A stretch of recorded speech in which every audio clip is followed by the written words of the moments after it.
Have you ever felt like there's a vivid fire burning inside of you, yearning to break free and illuminate your life? That, my friend, is your vibrant life waiting to bloom. Welcome to the Vibrant Life Podcast. We are here to empower women just like you to liberate that vibrant life, to live authentically, and to harness the power within. Our journey will take us through the enlightening realms of energy healing, goal setting, spiritual awakening, and so much more. We're stepping into the light of self-acceptance, of owning our power and potential. If you have been yearning to dive headfirst into the world of entrepreneurship, or awaken your spirituality, or simply make peace with yourself, your search ends here at the Vibrant Life Podcast. As we embark on this enlightening journey together, we promise to hold your hand through every step of your journey to a more vibrant life. Your adventure to true empowerment and authentic living begins here. Tap into the vibrant life you've always dreamed of. Subscribe now and join us at the Vibrant Life Podcast. Embrace your vibrant self. Until then, shine on. Shine on. Welcome back to the Vibrant Life Podcast. I am one of your hosts, Cassie. I'm Audrey. And we are so glad you're here. Today we're talking about routines, which is a love-hate. A love-hate, yeah. I think that's accurate. Love-hate relationship. A love-hate relationship for me. So before I dive into my story, Audrey, how do you think about routines? So last time we talked about rituals, and I'm ritualistic with some things, with spiritual type things. But as far as routines go, like we have our routines of like getting up in the morning and getting the kids off to school. So I think routines for me is those everyday tasks that we do. What else for routines? I don't know. Have you had to think about them a lot in your life? Never.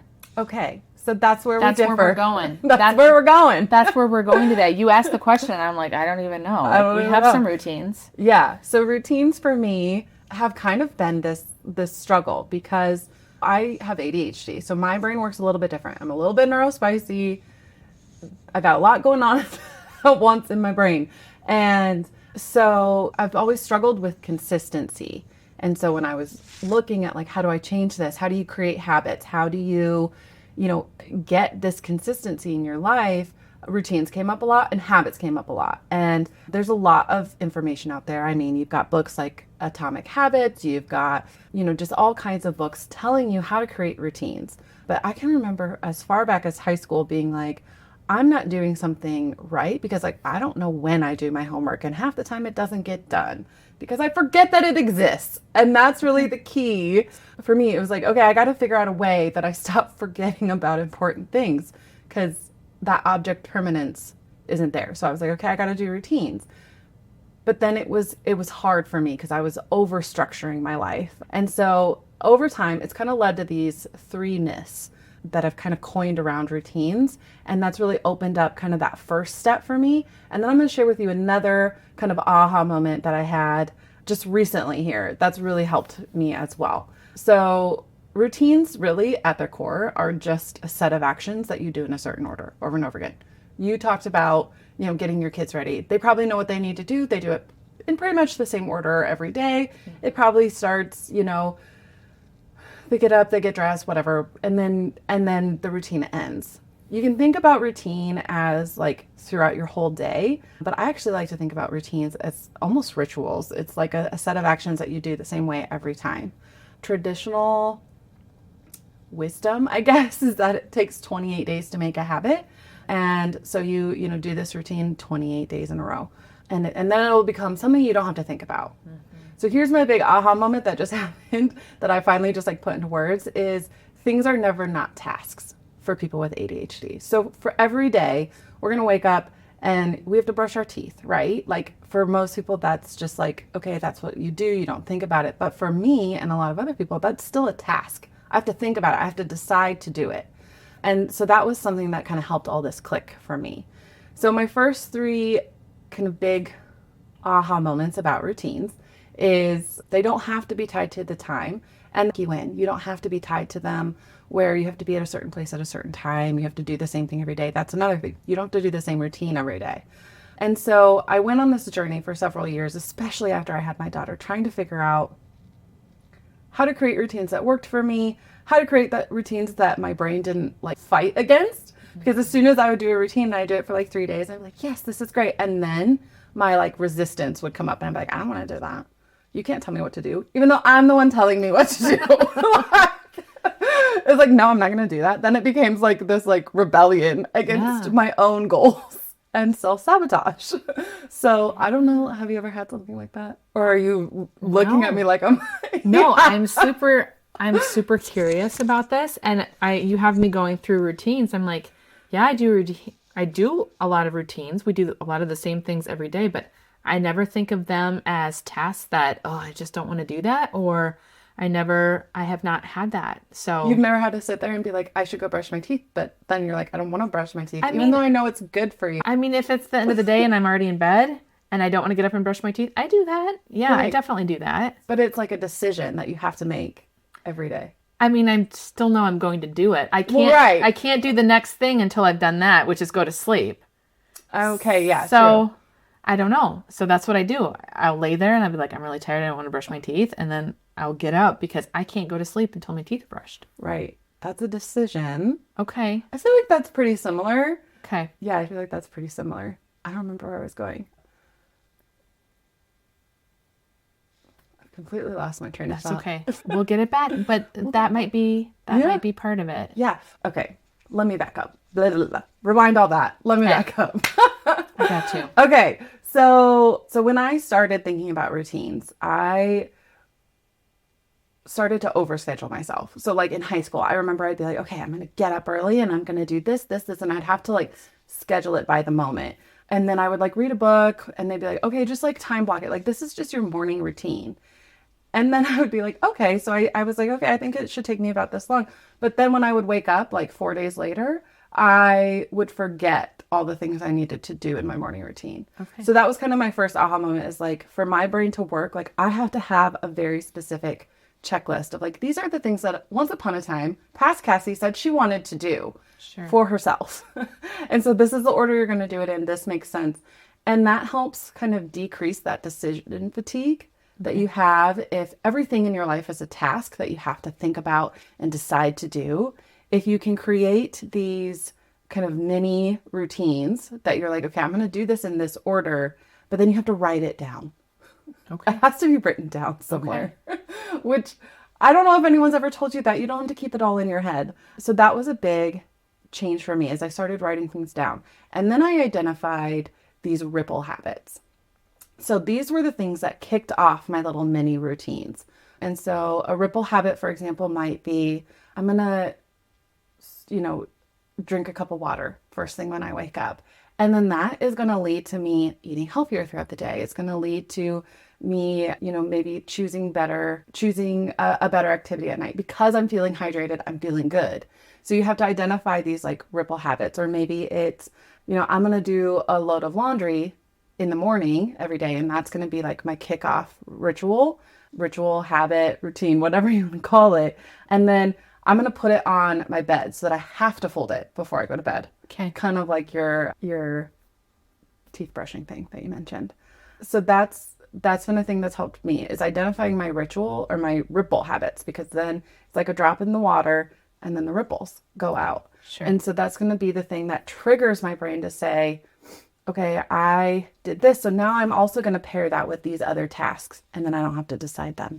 My brain works with me. It just happens. It just happens. Okay. It's the only thing I've been able to find that works with me. The other reason I would say writing things down is, I don't know about anyone else that is a bit neurospicy, but I can do something for 6 months every single day. If I miss a day or go on vacation, it's like it never existed. My sisters and I have talked about this because we're all the same. And we've talked about how we'll get super hyper focused on like a food, or we'll have like a set of like meals that we like to eat. And then we completely forget that they exist for years. And then you come back and you're like, oh my God, I love this. But there was a time we were all together and we had to make my sister a menu. So we made her like a menu of like, these are the things you like to eat. So that way when she walked in the kitchen, it wasn't like, what am I going to eat today? And I don't even know what to make. And I don't even know what to make. So she had this like little bubbles of like, here's the things you like to do. But then we also did that with activities she likes to do. Okay. So, I mean, just trying to think about ways that work with your brain. And I think that's why I'm such a list person, because the object permanence is not great for me. Yeah. I think I have to have everything written down, because if I wake up in the morning and I don't have routines that I've been working towards, or I don't have things listed out that I want to do, my brain's just like, free for all, time to just chill all day. Like, or I think of too many things and then I'm stuck because I can't figure out what I need to do first. So that leads me to my second myth of like that routines lock you in, where routines actually give you the freedom because they help your day flow. Especially if you're neurospicy, even if you have to think of everything as a task, you have groups of tasks that you've made into routines. You're still gonna have to think about kicking them off, but eventually you find the ones that you like. Another tip that I have for people with ADHD is to break things down into very little tasks.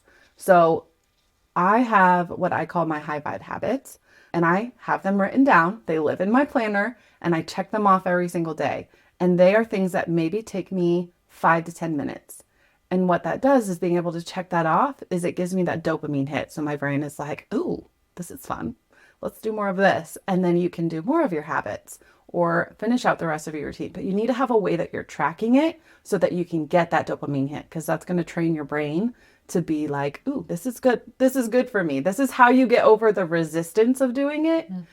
Because when you're self-sabotaging, your brain is rebelling, being like, you can't tell me what to do, even though we're the ones that decided it. You have that thing that you can check off and you're like, ooh, yay, that was fun. Let's do that again. Yeah. So is any of that resonating? Life as a nurse, I had my patients listed out and what needed to be done. I needed to do vitals at 8, noon, and 4, I guess. And then I would check it off. So the dopamine hit, that resonates as far as like, ooh, I love to write things out. I would even write things out just so I could cross them off. Yeah. And you also have to leave them so you can see them. Yes. Yeah. That So then you can nuts. see the things that you've already done. I've done that before. Yeah. Something else that I can pull into that is my neighbor is also, hey babe, I'm not going to mention you by name just in case you don't want to be called out, but she also has ADHD, and she would talk about, I have to plan out my week. And I was like, what do you mean you plan out your week? And she's got her planner and she writes down hourly what it is she needs to be doing. And I thought, holy moly, it wasn't until I got to know her better that I was like, okay, I get it. That's how your brain works and that's what you need to do to function.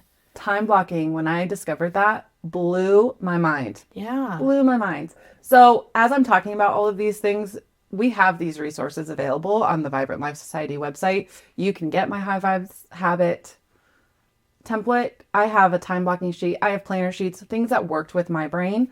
The other thing that I find interesting is we have to change the way we plan often. Again, I feel like it's that like my brain is going too fast. It gets bored with things quickly. So having a couple different ways that you can plan will be helpful and keep it from feeling overwhelming or from keeping you locked in. So I have different sheets that I will use there depending on what day it is. So if I do have a really busy day, I have time blocking sheets that has a to-do list on one side and then, you know, the time blocking on the other side. And those to-do list sections are long because, as I said, write down that you want to drink a cup of water at 11. Write that down. Otherwise, you probably won't do it. And it's about sitting down and planning your week. I also have had friends that are like, what do you mean you plan your week? And I'm like, how do you get anything done without it? But if you are also like me and plan your week and things, there's ways that you can change it up. I was going somewhere with that. We're going to keep that. Yes, we should. Oh, it can change. So you can change how you're tracking your week, how you're planning your week. It doesn't always have to be the same. But again, I go back to like planning out times for rest. But you're doing all of this. What I love about the ritual of planning my week out for me is it's a time where I can let my brain make all these decisions and then I don't have to do them later. So it's all about managing my bandwidth and my decision fatigue. But I will say what comes along with that is giving yourself the permission to change things and also not expecting perfection. Because if I am tracking my high vibe habits and I miss a day, I might be tempted just to like F it and stop all of them. But I have to I'm not restarting, I'm continuing. And that's been a kind of narrative shift that I have had to work through. I'm not restarting. I didn't fail at this. I didn't become inconsistent. It's okay to miss a day at things. And I think that goes into evaluating the standards you're holding yourself to as someone who thinks differently than kind of the standard that you were held to in school or things like that. We might have a lot of shame, guilt, fear around that we're not measuring up. And I think sometimes we almost hold ourselves to a higher standard, where if I were to tell you, like, it's okay if you skip a day, you'd be like, duh. And I'm like, no, it's not. That's not okay, because that means I'm failing, but it's not. It's not. I do relate to that as far as holding yourself up to high standards and not meeting them, and having to unlearn what society has taught you as far as you're supposed to get this, and this done, and having to unlearn all that and giving yourself a lot of grace, because you were doing so many things in this world. You are allowed to rest. Yes. And so I also put in blocks of rest. So one of the things that I was learning after my divorce and after I had my daughter was how to rest, because we identified as a family, meaning my siblings and my mom and I, that wasn't part of our culture growing up. And so time blocking allowed me to put in, I'm going to do whatever the hell I want in these 3 hours this day. Yeah. And then I can do that without my mind spinning about all the other things that I have to do, because I'm like, no, I've time blocked it. I know when I'm doing it. I don't need to get up off this couch right now, because this is what's scheduled. This is allowed. I have permission via my planner. So, yeah. I love it. That was kind of a long rant. No, but I think it was good, because I think for other people that might maybe have not even identified that they have ADHD, it might allow them to see things from, to gain perspective on maybe there's some things they could add that might help them function better. Yes. And if you're someone like me who has read all the books on planning, who has read all the habit books, who has tried to start a habit multiple times, I don't have anything to back this up just from personal experience. I don't know if people with my brain type can actually create a true habit where you don't have to think about something. And I think that goes back to those tasks. But you have to develop ways that work with your brain to help you succeed. Mm-hmm. And if you'd like my systems, if they work for you, I'm happy to share them. But if you have your own, we'd also love to hear them. We can also do a whole nother episode on my little ADHD hacks, like my productivity ponytail. And you got to put shoes on in the morning.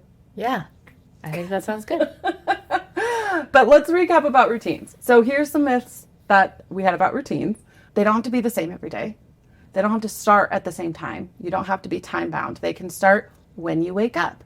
You just have to have a trigger, whether that be a ripple habit or some other thing that's going to kick off your routine. And they don't lock you in. They actually give you freedom and structure. And the busier you are, the more you have going on, I think the more you need to really work on creating these frameworks, whether that be time blocking or these smaller ritual routines that go into your day. That's going to help you flow and get the things done. That's also going to help you be consistent. I would also think about writing out all the tasks, any action that you want to do throughout the day, grouping them into different rituals, routines that you want to do, identifying the trigger, and then putting those into where you want them to be in the day. They don't have to be tied, but it could be after I wake up. After lunch, I want to do this. And then you need a reminder. So if you are a paper person, we've got all of those systems out there for you. A couple things that I've also been playing around with. There's apps that do this. I've tried like the Greatness app and a couple others. I didn't like that I couldn't get as granular as my brain needed it to be. One that I have been doing recently with one of my sisters and my brother-in-law is called the Finch app. It's like Tamagotchis for adults. You're the Tamagotchi. Okay. It's freaking cute. So you have this little bird, and they call him a burb, and you feed him by doing your self-care actions. Okay. So you get that dopamine hit. You have the consistency incentive. They've, made it. They've gamified it. But then you can also go visit your friends. So for us millennials, it's very nostalgic, very fun. But I like it because it will let you put in as many tasks. And so that's been a good one. That's probably the best one that I found as far as apps go. Love it. And then it tracks it for you. You can see, your streaks and things, because when I would try to do it just on the Notes app, it disappears once you check it off. That's literally the worst. Do not Do not Don't do that to me. You need to be able to see what you've accomplished. Right. Because then you're gonna start off on that productivity roll. Yeah. So I love it. yeah. Perfect. All right. Perfect. Well, that's routines. That's a wrap. Yeah, let us know if you have any questions or if you have tips or if you have found some routine things that work for you or any resources that we should check out. We'd love to hear from you. Thanks, guys. Thanks. Thank you for tuning into the Vibrant Life podcast. We hope today's episode has energized and inspired you to live your best life. If you enjoyed what you heard, be sure to subscribe to our podcast on your favorite platform so as to never miss an episode. And please take a moment to leave us a review. Your feedback fuels our mission to bring you more valuable content. Remember, your journey to Vibrant Life is ongoing. Stay connected with us on social media at Vibrant Life Society for daily tips, motivation, and community support. As we wrap up today's conversation, we encourage you to embrace each moment, pursue your passions, and prioritize your well-being. Together, let's create a life that radiates with energy and purpose. Until next time, live vibrantly. See you in our next episode.